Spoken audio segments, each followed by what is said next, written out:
بسم الله الرحمن الرحيم إن الحمد لله نحمده ونستعينه ونستغفره ونعوذ بالله من شرور أنفسنا ومن سيئات أعمالنا من يهده الله فلا مضل له ومن يضلل فلا هادي له وأشهد أن لا إله إلا الله وحده لا شريك له وأشهد أن محمدا عبده ورسوله أما بعد.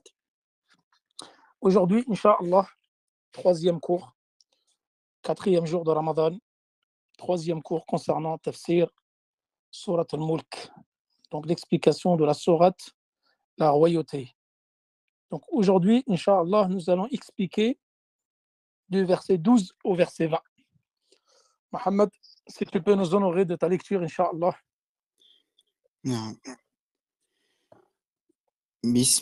أعوذ بالله من الشيطان الرجيم إن الذين يخشون ربهم بالغيب لهم مغفرة وأجر كبير وأسروا قولكم أو اجهروا به إنه عليم بذات الصدور ألا يعلم من خلق وهو اللطيف الخبير هو الذي جعل لكم الأرض ذلولا فامشوا في مناكبها وكلوا من رزقه وإليه النشور أأمنتم من في السماء أن يخسف بكم الأرض فإذا هي تمور أم أمنتم من في السماء أن يرسل عليكم حاصبا فستعلمون كيف نذير ولقد كذب الذين من قبلهم فكيف كان نكير أولم يروا إلى الطير فوقهم صافات ويقبضن ما يمسكهن إلا الرحمن إنه بكل شيء بصير. Jusqu'ici, Inch'Allah. Aujourd'hui, nous allons essayer d'expliquer la sourate juste ici. Et Inch'Allah, demain, nous finirons Surat al-Mulk. Il restera une dizaine de versets que nous finirons demain pour, Inch'Allah, après-demain, commencer Surat al-Qalam, Surat la plume, qui est une sourate très importante. Donc, dans ce verset du Coran, Allah subhanahu wa ta'ala, donc le verset 12, il dit Inna alladhina yakhshawna rabbahum bil ghaybi lahum maghfiratun wa ajrun azim. كبير. أجر كبير. جزاك الله خير. إن الذين يخشون ربهم بالغيب لهم مغفرة وأجر كبير. جزاك الله خير. Donc là, Allah subhanahu wa ta'ala, il dit Inna alladhina yakhshawna rabbahum, ceux qui craignent, qui redoutent leur Seigneur, bien qu'ils ne l'aient jamais vu, auront un pardon et une grande récompense, une énorme récompense. Que vous sachiez, que vous cachiez votre parole ou vous la divulguiez, il connaît bien le contenu de vos poitrines. Ne connaît-il pas ce qu'il a créé, alors que c'est lui le compatissant, le parfaitement connaisseur? Que vous cachiez votre parole ou vous la divulguiez, il connaît bien le contenu des poitrines. Ne connaît-il pas ce qu'il a créé, alors que c'est lui le compatissant, le parfaitement connaisseur? C'est lui qui vous a soumis la terre. Parcourez donc ces grandes étendues. Mangez de ce qu'il vous a fourni. Vers lui est la résurrection. Parcourez donc ces grandes étendues. Et là, ensuite, Allah subhanahu wa ta'ala dit êtes-vous à l'abri de celui qui est au ciel?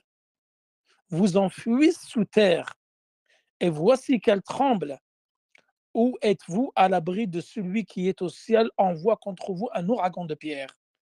Vous saurez ainsi quel fut mon avertissement. En effet, ceux d'avant vous ou d'avant eux avaient crié au mensonge. Quelle fut alors ma réprobation? Donc là, Allah subhanahu wa ta'ala, non-il pas, dernier verset, Afwan, N'ont-ils pas vu les oiseaux au-dessus d'eux déployant et repliant leurs ailes tour à tour? Seul le tout miséricordieux les soutient, car il est sur toute chose clairvoyant. Inna alladhina yakhshawna rabbahum. Allah subhanahu wa ta'ala, il évoque ici ceux qui craignent Allah subhanahu wa ta'ala. Et nous avons déjà vu, rappelez-vous, la définition de al-khashya. Al-khashya, c'est le synonyme de la peur. Mais c'est une peur qui est suivie d'action. C'est une peur avec science. كما قال العلماء إن الذين يخشون ربهم بالغيب. Ceux qui craignent leur Seigneur alors qu'ils ne l'ont pas vu, ils auront un pardon et une récompense énorme. Allah subhanahu wa ta'ala dit dans le Coran également إنما تنذر من اتبع الذكر وخشي الرحمن بالغيب.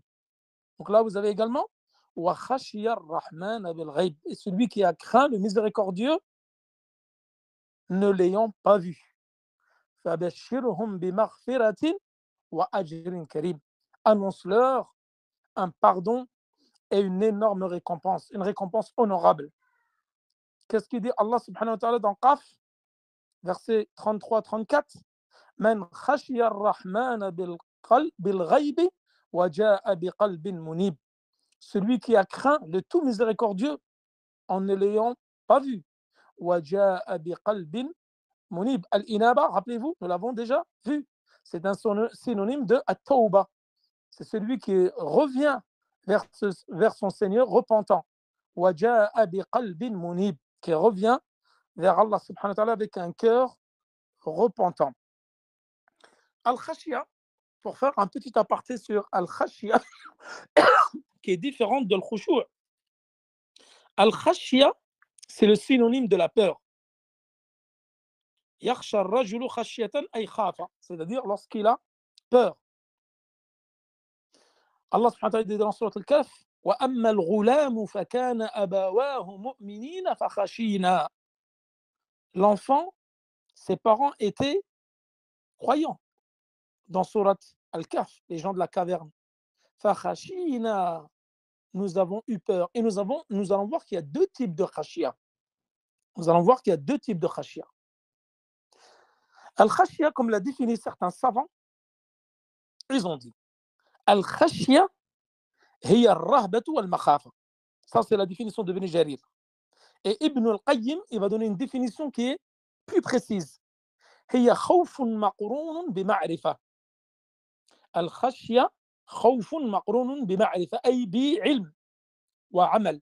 C'est-à-dire la différence entre le khashya et la peur, c'est que le khashya va être accompagné d'une action. Et ça va être ici la science, al-ma'rifa, la connaissance.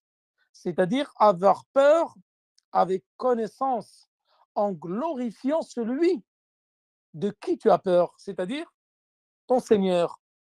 Et c'est pour ça que le khashya, elle est de deux types. Tu la réserves pour Allah subhanahu wa ta'ala. Et ça, nous allons voir qu'il y a un deuxième type de khashya, al-khashya al-jibiliya al-tabi'iyya, celle qui est naturelle. Comme ici, فَخَشِينَا أَنْ يُرْهِقَهُمَا. Nous avons eu peur. Donc, ce n'est pas une khashya qui est par rapport au Seigneur, mais par rapport à l'enfant. Al-khashya, donc au niveau linguistique, tutlaq ala al-khawf. C'est un synonyme de la peur. Alors qu'au niveau légiféré, elle contient en plus de la peur la connaissance وَالتَّعْظِيمُ لِلَّهِ تَعَالَى et la glorification d'Allah subhanahu wa ta'ala, donc de qui tu as peur. Donc al-khashya également, vous pouvez avoir comme synonyme al-khawf wal-wajal wal-rahba. Ça, ce sont des synonymes de al-khashya, la peur qui est accompagnée de la connaissance. Al-khawf wal-wajal wal-rahba. Qu'est-ce qu'il dit Allah subhanahu wa ta'ala? فَلَا تَخْشَوْا النَّاسَ وَخْشَوْنِي. Ne craignez pas les gens, mais craignez-moi. Et le khashya, comme on dit les savants, min ajal a'mal al-qulub. Ça fait partie des meilleures actions du cœur. Car avec la khashya, avec la peur d'Allah subhanahu wa ta'ala, tu vas pouvoir pratiquer au mieux ton adoration et délaisser les actes de désobéissance.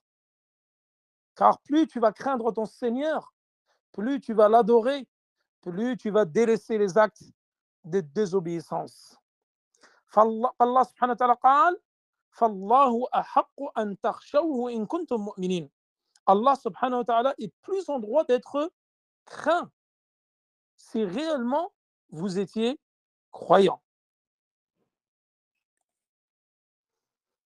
Donc الخشية من الله من أجل صفات المؤمنين وأعظم خصال المتقين. La peur d'Allah subhanahu wa ta'ala, la crainte d'Allah subhanahu wa ta'ala fait partie des meilleures caractéristiques, des plus nobles caractéristiques des croyants et également des plus grandes caractéristiques de ceux qui craignent Allah subhanahu wa ta'ala, des pieux. Qu'est-ce qu'il dit Allah subhanahu wa ta'ala? Comme nous l'avons déjà vu dans l'Usul al-Thalatha, innama yakhsha Allah min ibadihi al-ulama. Donc faites bien la terminaison al-ulama. Ici, yakhsha Allah. On ne dit pas yakhsha Allah, ça c'est une erreur par contre au niveau de la langue arabe. Yakhsha Allah, ism al-jalala huna mansub. Mansub bil fatha. Ay al-fa'il huna, celui qui fait l'action, c'est l'ulama. C'est les savants qui craignent le plus Allah subhanahu wa ta'ala. Donc Allah subhanahu wa ta'ala a fait les éloges de ses envoyés, ses messagers, de ses alliés. Et il a dit que c'était eux qui craignaient le plus Allah subhanahu wa ta'ala. Et le prophète sallallahu alayhi wa sallam, il a dit Ana a'lamukum billah wa akhshakum billah.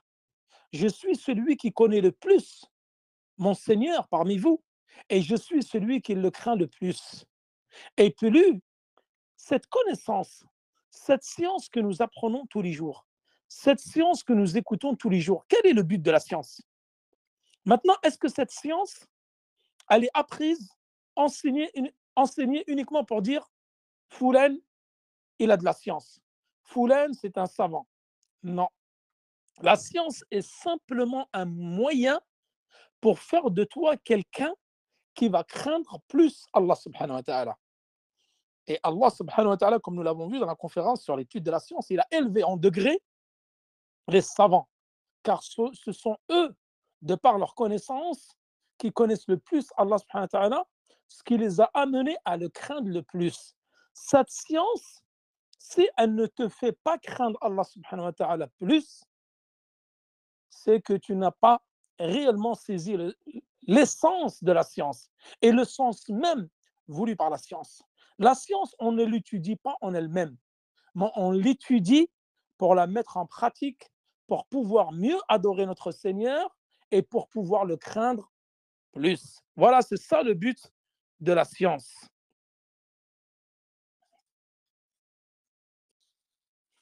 Voilà, pour ne pas trop, je ne vais pas trop m'étaler sur le khashia parce que ça risque de monopoliser le cours et après on n'aura plus assez de temps pour expliquer les versets qui restent. قالوا إن الذين يخشون ربهم بالغيب. C'est-à-dire qu'ils craignent leur Seigneur en ne l'ayant jamais vu. Et ça, nous l'avons déjà vu dans Aqidat Ahl-Sunnah wal Jama'a, qu'il y a 3 groupes de personnes concernant la vision d'Allah subhanahu wa ta'ala. Il y a ceux qui disent que nous pouvons voir Allah subhanahu wa ta'ala dans cette vie-là, comme les soufis, qui prétendent le voir en rêve, qui prétendent le voir. Et ceci est un égarement manifeste, puisqu'Allah subhanahu wa ta'ala a dit à Moussa, lan tarani, tu ne me verras point, ay fi dunya, comme on dit les savants, tu ne me verras jamais dans cette vie-là. Et il y a la secte qui prétend, et beaucoup d'ailleurs, beaucoup prétendent, comme l'Asha'ira, même le Khawarij, qui prétendent et qui renient, et le Jahmiya et tant d'autres, le Mu'tazila, qui prétendent qu'on ne verra pas Allah subhanahu wa ta'ala dans l'akhira. Et il y a le groupe du juste milieu, Ahl Sunnah wal Jama'a, les gens de la Sunna et du groupe qui prétendent que nous ne verrons pas Allah subhanahu wa ta'ala dans cette vie-là, mais nous le verrons dans l'au-delà. Et ça, la vision d'Allah subhanahu wa ta'ala, nous l'avons déjà évoqué en détail dans Aqidat Ahl Sunnah wal Jama'a, nous allons la revoir en détail dans Al-Aqidah al-Wasitiyya Et Allah subhanahu wa ta'ala, nous allons le voir deux fois. في عرصات القيامة et في الجنة. ولدينا مزيد للذين أحسنوا الحسنى وزيادة. أحسن الحسنى, nous l'avons déjà vu, c'est ceux qui rentreront au paradis. وزيادة كما فسرها المفسرون. ما هذه الزيادة؟ الزيادة كما قال العلماء هي رؤية الله في الجنة. الزيادة, c'est le fait de voir notre Seigneur au paradis pour les croyants. ولدينا مزيد, et nous avons plus. المزيد هنا كما فسره المفسرون هي رؤية الله تعالى في الجنة. C'est la vision d'Allah subhanahu wa ta'ala au paradis. Et il y a plein d'autres versets. Et ça, pour ne pas m'étaler, je préfère détailler cela dans la Aqida al-Wasitiyya en temps voulu, Inch'Allah. Parce que si je m'arrête à chaque mot, il faudra un cours pour chaque mot. Et j'ai envie de finir demain Surat al-Mulk. Parce que le but, Inch'Allah, si Allah nous le permet, c'est vraiment essayer de finir Juz Tabarak, dernier jour de Ramadan. Voilà, si le temps ne nous permet pas, parce que je me suis étalé sur certaines sourates, j'essaierai, comme l'année dernière, Juz Tabarak, Juz Amma, je prendrai un jour dans la semaine, je pense que ça va être le mercredi, et nous continuerons Juz Tabarak jusqu'à finir le Juz, Inch'Allah. Lahum maghfiratun wa ajrun kabir. Ils auront un pardon. C'est-à-dire ceux qui craignent Allah subhanahu wa ta'ala, ne l'ayant pas vu, auront un pardon de leurs péchés, car ils ont craint Allah subhanahu wa ta'ala et l'ont adoré comme il se doit, et l'ont unifié, ils ont délaissé tout manquement, ils ont délaissé toute interdiction et ils se sont abstenus de l'interdit et ont mis en pratique ses commandements et ses ordres. Ceux-là auront leurs péchés effacés. Wa ajrun kabir. Les savants, ils ont dit ici ajrun kabir, c'est-à-dire al-jannah. Ajrun kabir, ici l'explication, c'est qu'ils seront leurs péchés seront effacés et ils seront au paradis. Ensuite, il dit wa asirru qawlakum aw ijharu bih innahu alimun bidhati as-sudur. Que vous disiez vos paroles en secret, à voix basse ou à voix haute, Allah connaît parfaitement le contenu de vos poitrines. Il connaît parfaitement le contenu de vos poitrines. Ibn Abbas, il dit que ce verset-là, wa asirru qawlakum aw ijharu bih innahu alimun bidhati as-sudur. Il dit nazalat fil mushrikin. Ce verset a été révélé concernant les polythéistes, car ils critiquaient, ils parlaient sur le prophète sallallahu alayhi wa sallam. Fayukhbiruhu Jibril. Donc Jibril, il le tient informé de ce que disent les polythéistes concernant le prophète sallallahu alayhi wa sallam. Alors, certains d'entre eux ont dit asirru qawlakum kay la yasma'a Rabbu Muhammadin. Il a dit divulguez vos paroles en secret pour pas que le Seigneur de Mohammed vous entende. Et là, le verset du Coran est descendu wa asirru qawlakum aw ijharu bih innahu alimun bidhati as-sudur. Que vous cachiez vos paroles, que vous divulguiez vos paroles en secret ou vous divulguiez vos paroles à voix haute en critiquant le prophète sallallahu alayhi wa sallam, sachez qu'Allah subhanahu wa ta'ala est parfaitement connaisseur de ce que contiennent vos poitrines. Et ensuite il dit Ala ya'lamu man khalaqa wa huwa al-latif al-khabir. Celui qui a créé, ne sait-il pas ce qu'il y a dans les poitrines? Puisque c'est Allah qui vous a créé, puisque Allah entend tout, wa huwa as-sami'u al-basir, il entend tout et il voit tout. Et Allah subhanahu wa ta'ala est capable de toutes choses. Il sait tout ce qui va arriver. Il sait ce qui n'arrivera pas. Il sait ce qui est arrivé dans le passé. Il sait ce qui arrivera dans le futur. Il sait ce que cachent vos matrices. Il sait ce que contient les cieux et la terre. Et il sait ce qu'il y a sous terre. Et il sait ce qu'il y a dans les ténèbres des océans. Et pas une feuille ne tombe d'un arbre sans qu'Allah subhanahu wa ta'ala ne le sache. Pas une graine ne se fonde, pas une fleur ne s'éclore sans qu'Allah subhanahu wa ta'ala ne le sache. Allah subhanahu wa ta'ala a la connaissance infinie. Allah subhanahu wa ta'ala entend tout. Donc vous disiez ces paroles-là, maléfiques, à l'encontre du prophète sallallahu alayhi wa sallam comme dénigrement, comme insulte et autres colibres, Allah subhanahu wa ta'ala le sait et il entend. Et ça, nous l'avons déjà vu dans l'Aqid al-Wasitiyya, fi sifat al-sam' wal-basar, dans l'attribut de la vue et l'attribut de lui. Il est parfaitement connaisseur. Donc là, ils ont dit, les savants, Al-Latif Al-Khabir. Al-Latif Al-Khabir, ce sont deux noms d'Allah subhanahu wa ta'ala. Donc on affirme qu'Allah subhanahu wa ta'ala huwa Al-Latif Al-Khabir. Et nous avons vu déjà dans les règles, dans le Aqid al-Wasitiyya, que chaque nom contient un attribut. Chaque nom correspond à un attribut. Al-Latif, on dit c'est celui qui connaît les choses avec précision.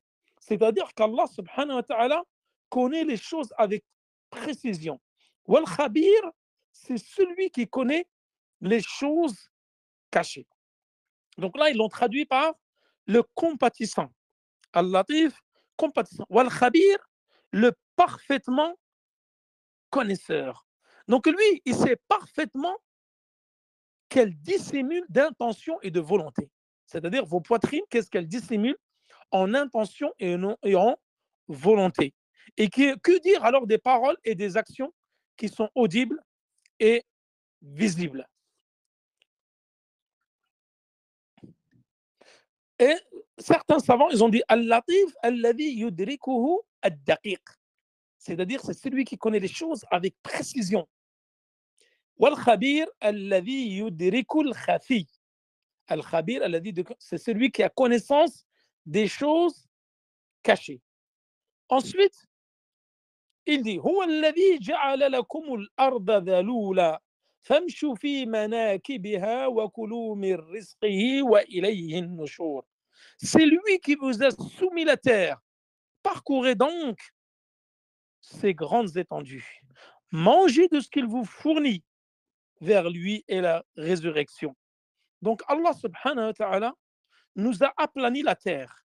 C'est lui qui a créé pour vous la terre et l'a rendue soumise afin que nous puissions subvenir à nos besoins en plantation, en construction, agriculture, en chemin par lesquels nous pouvons atteindre toutes sortes de contrées.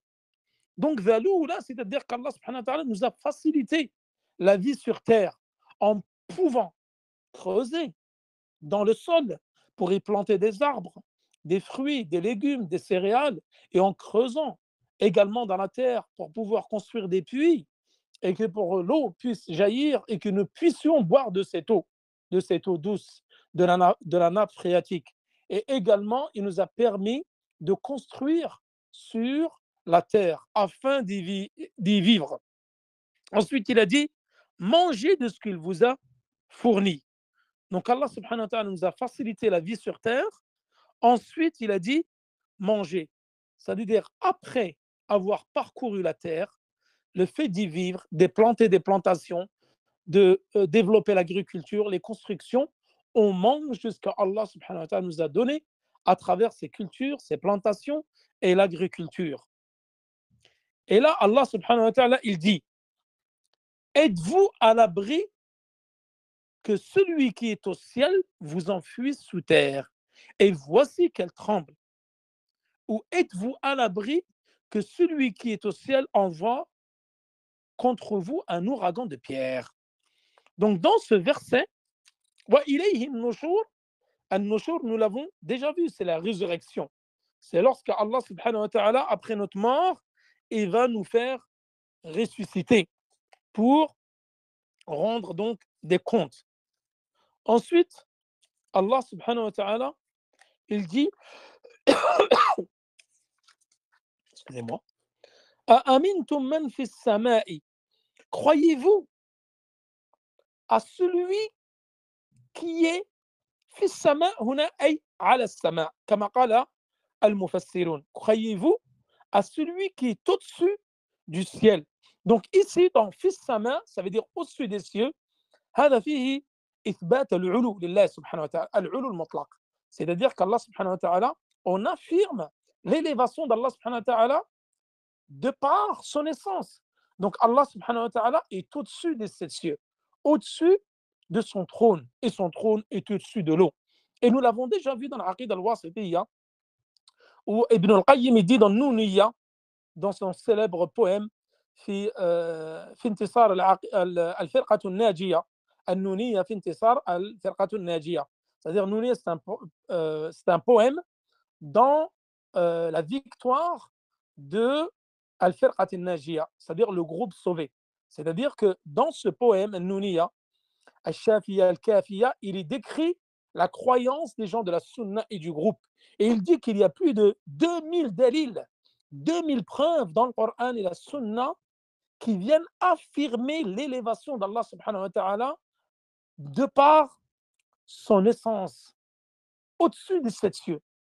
Parce que beaucoup réfutent qu'Allah subhanahu wa ta'ala est au-dessus des cieux. Et Ibn al-Qayyim, il dit il n'y a plus de 2000 preuves concernant cela, comme l'a rapporté les savants, donc dans le Coran et dans la Sunna. أأمنتم من في السماء أي فوق السماء, au-dessus de. Excusez-moi, j'ai des remontées gastriques là, ça me brûle, subhanallah. Donc, أأمنتم من في السماء أي au-dessus, comme il a dit.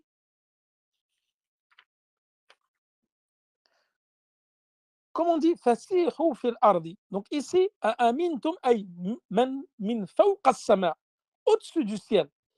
Croyez-vous à celui qui est au-dessus du ciel. فسيحوا في الأرض. Quand on dit ici فسيحوا في الأرض, c'est-à-dire marchez, propagez-vous au-dessus de la terre, et non pas في الأرض أي فوقها, au-dessus de la terre.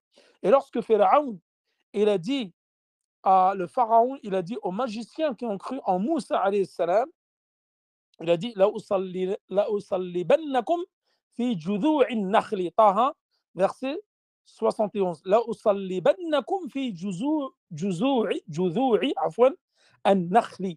Je vous crucifierai sur les troncs des palmiers. Parce que là, en arabe, quand tu vas dire fi, Pharaon, il ne va pas les mettre dans le palmier à l'intérieur. Il va les crucifier sur les palmiers. Il a dit, je vais couper vos membres en ordre croisé, c'est-à-dire la main droite, il va couper la main droite avec le pied gauche, et je vais vous crucifier sur les palmiers. Donc ici, fi بمعنى على, فسيحوا في الأرض أي على الأرض, أأمنتم من في السماء أي أأمنتم من فوق السماء, celui qui est au-dessus du ciel. Et qui est au-dessus du ciel? Allah subhanahu wa ta'ala. قال أن يخسف بكم الأرض فإذا هي تمور. C'est-à-dire qu'Allah, croyez-vous en celui qui est au-dessus du ciel, qu'il vous enfuit sous terre, c'est-à-dire qu'il fasse trembler la terre et qu'il fasse engloutir, vous fasse engloutir sous terre, comme Allah subhanahu wa ta'ala est capable de toutes choses. Si vous ne craignez pas son châtiment et vous n'obéissez pas à ses ordres, et si vous lui désobéissez, alors Allah subhanahu wa ta'ala est capable de vous engloutir sous terre, comme il l'a fait déjà pour les générations précédentes qui avaient démenti les prophètes et qui avaient insulté les prophètes, qui avaient mécru en Allah subhanahu wa ta'ala et qui avaient sombré dans le polythéisme. Et voici qu'elle tremble, la terre, comme Allah subhanahu wa ta'ala nous a aplani la terre, il est capable de la faire trembler, comme vous le voyez souvent, parfois même, il y a des tremblements de terre. Et ceci est un rappel pour nous qu'Allah subhanahu wa ta'ala est capable de toutes choses, et c'est un avertissement pour nous. Les tremblements de terre sont un avertissement pour nous, pour que nous revenons à notre Seigneur repentant. Ou êtes-vous à l'abri de celui qui, au ciel, envoie contre vous un ouragan de pierre? Hasiba, ils ont dit rihan shadida, comme قال Ibn Kathir, rihan shadida, c'est-à-dire un vent très fort qui contient des pierres. Ou certains ils ont dit hasiba, qu'il vous envoie des pierres, comme Allah subhanahu wa ta'ala a envoyé un ouragan de pierre à Qawm Lut. Allah subhanahu wa ta'ala, il a envoyé au peuple de l'autre qui avait mécru et qui pratiquait al-fahisha, qui délaissait les femmes et s'adonnait aux hommes, et les ont engloutis en leur envoyant des pierres. Et également, Ashab al-Fil, comme nous l'avons vu dans Sira, il leur a envoyé des pierres avec des oiseaux qui sont venus de la mer et qui avaient des pierres dans le bec et dans les pattes et qui leur ont envoyé des pierres et ça les a complètement anéantis. Et là, il dit à Allah subhanahu wa ta'ala qui est capable également de vous engloutir sous terre ou de vous envoyer un vent fort avec des pierres. Donc que des pierres s'abattent sur vous.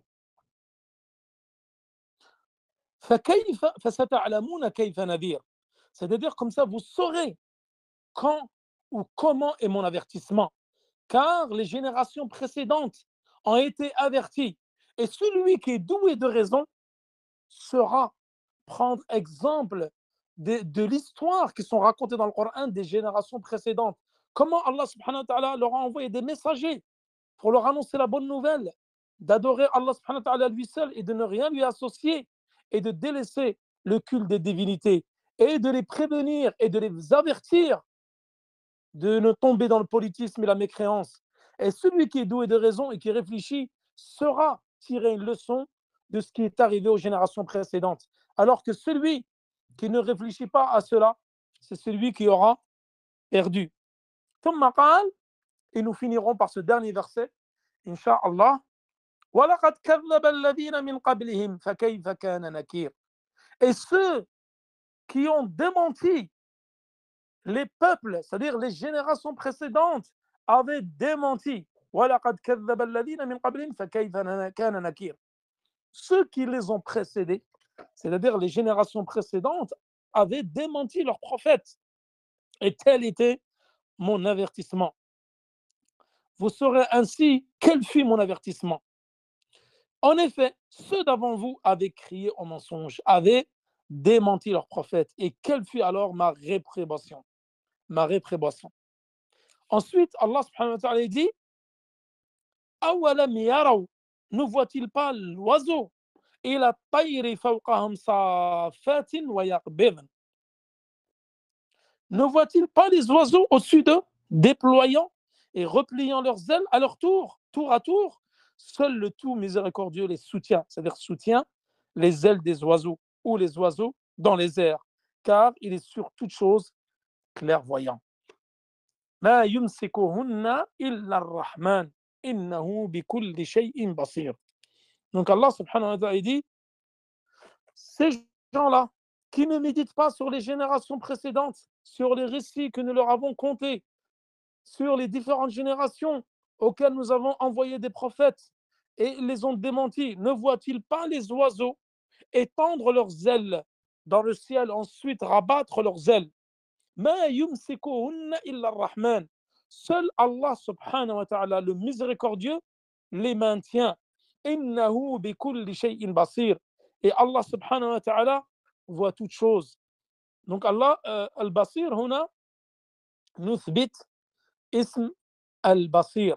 Donc nous affirmons à Allah subhanahu wa ta'ala le nom al-Basir qui contient l'attribut de la vue. Voilà donc concernant ce que nous pouvons dire concernant ces quelques versets. Et Inch'Allah, demain, nous finirons, bi'idhnillah, la dernière partie de Surat al-Mulk. Merci de nous avoir suivis pour l'explication de ces quelques versets.